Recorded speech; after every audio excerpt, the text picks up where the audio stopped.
I am Dr. Neeta Sharma, Assistant Professor, Shri Shankaracharya Mahavidyalaya. Today I am going to take your topic on report writing, B.Ed 4th semester, Unit 2, Paper 11, Language Proficiency. So, what are the contents of report writing? Meaning, objectives, types of report writing, steps of report writing, significance of report writing, layout of report writing, mechanism of report writing. So, what do you mean by report writing? A report is a statement of the result of an investigation or of any matter on which definite information is required.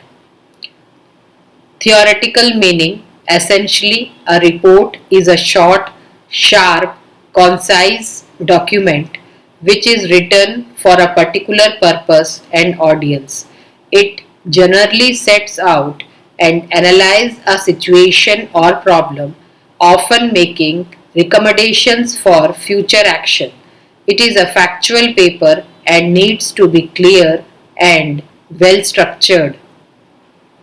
Objectives of report writing: first, understand the purposes of a report, plan a report, understand the structure of a report, collect information for your report, organize your information, use an appropriate style of writing, present data effectively, understand how to lay out your information in an appropriate way.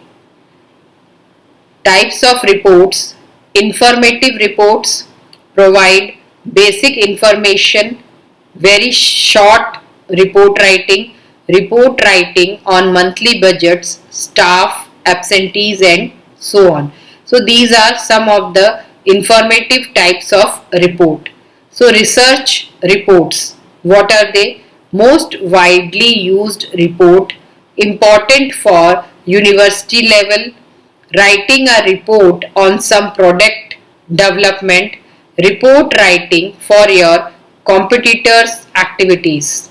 So, what are the other miscellaneous type of reports? Society or school report, yeah, if you report to your principal, police report, news report, and book report.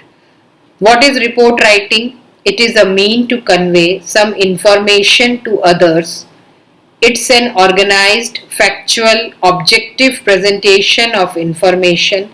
Organized since it follows a systematic pattern. Objective means it should not be influenced by our personal feelings. Report is a comprehensive document and covers all aspects of the subject matter of study. So, similarities between reports and essay: formal style, careful proofreading and neat presentation, introduction, body and conclusion, analytical thinking. So, what is the key difference between report and an essay? A report presents information, not an argument. It means to be scanned quickly by the reader, uses numbered headings and subheadings, uses short, concise paragraphs and dot points where applicable, use graphics wherever possible in a table form or a graph form, may need an abstract, something called an executive summary, does not always need reference and bibliography, is often followed by recommendations.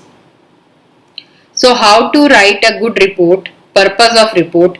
Why are we writing the report? Research and writing becomes relevant to the topic. Scope of report. What needs to go into the report? Always get clear guidelines from the study guide. Extent of the report should be clear. Important features of a well written report. A good report has a clarity of thought. A good report is complete and self-explanatory. A good report is comprehensive but compact. A good report has a proper date and signature. A good report is presented in a lucid style. So what are the contents of a well-written report? Report may contain some or all of the following elements: sequence of events, significance of events or situation, an evaluation of the facts, discussion of the likely outcomes of future course of action, and what will be your recommendation as to course of action, and finally conclusions. So steps to write a well structured report.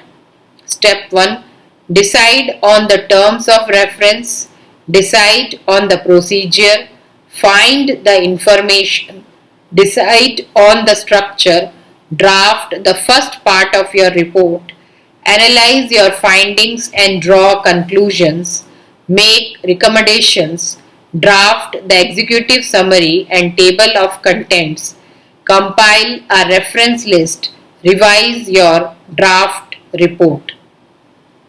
So decide your first step, decide on the terms of reference. What is it about? What exactly is needed? Why is it needed?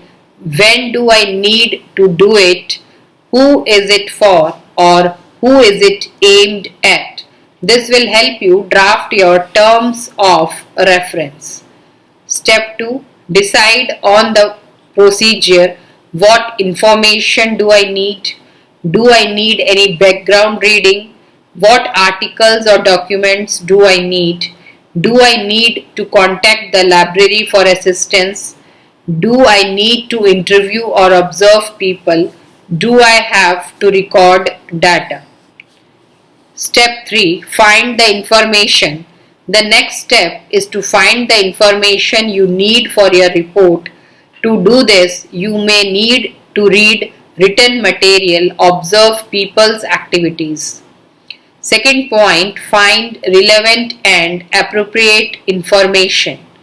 And third, what you find out will form the basis or main body of your report. So, step 4: decide on the structure. How they differ usually depends on the type of report, whether it is a research report, lab report, business report, or investigative report. How formal the report has to be, the length of the report, a title page, executive summary, introduction, procedure, finding, conclusions. The sections of a report usually have headings and subheadings which are usually numbered.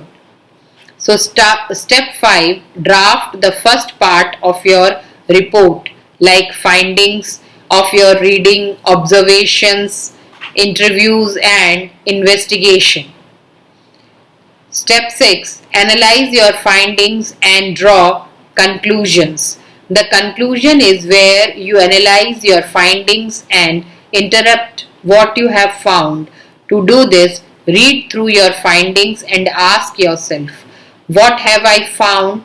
What's significant or important about my findings? What do my findings suggest?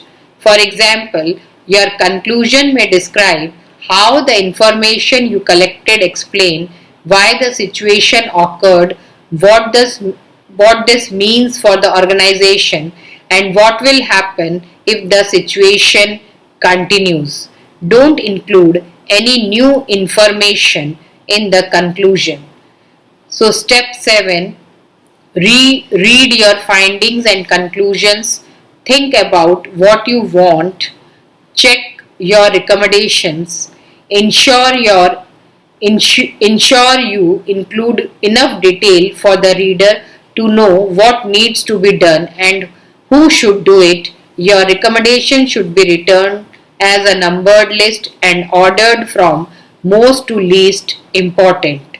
So, step 8: an executive summary is usually about 100 words long. It tells the readers what the report is about and summarize the recommendations. Step 9: compile a reference list. This is a list of all the sources you have referred to in the report and uses APA reference. So last step, revise your draft report. It is always important to revise your work. Second, check the assignment question, the instructions, guidelines and the marking schedule to make sure. Third, that the required sections are included and are in the correct order. Your information is accurate, no gaps. Your argument is logical. Symbols and abbreviations used have been explained. Any diagram, table, graphs and illustrations are numbered and labeled. That the formatting is correct, headings and throughout your report read well and your writing is as clear and effective as possible. Thank you. This is a brief description of what is report writing and what steps should be followed to write a good report.